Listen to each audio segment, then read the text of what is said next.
Hey guys, it's JP, and this time I'm going to talk about why incorporating exercise exploring movement in different directions may be beneficial to include in your own training routine.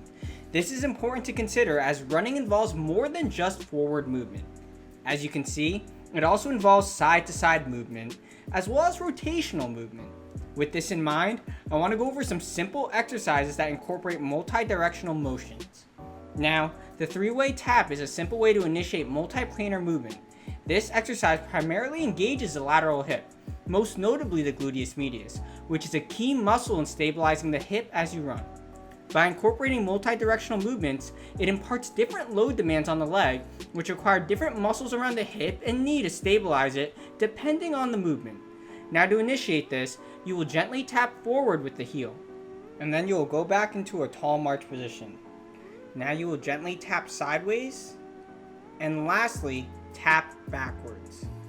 After getting back into a tall march position, you can repeat the exercise. Now, let's go over some common tips and cues to perform this exercise properly. When starting this, you will be in an upright position.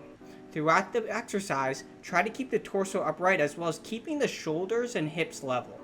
This cue will help keep you from doing a common mistake, which is leaning toward one side of the body.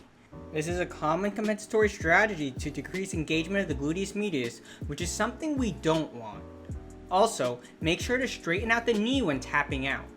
If you keep the knee bent, this will actually make the exercise easier and cheat the movement.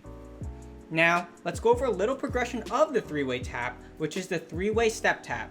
Basically, the only difference with this variation is that you are putting the working leg on a step.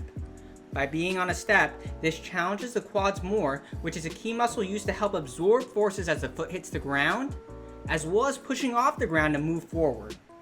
Also, this requires increased mobility and coordination demands as you have to go through more leg motion to perform the activity.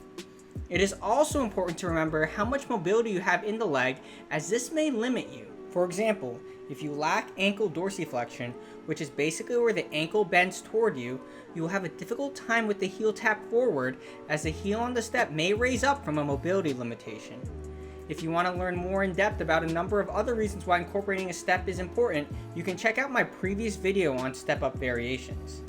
Now, if you really want to challenge yourself, you can try performing the three-way step tap and reach. This variation further increases balance and coordination demands of the leg. This is because not only do you incorporate movement of the arms, but when you raise the ball, you make your center of mass higher, which makes it harder to stabilize and maintain balance.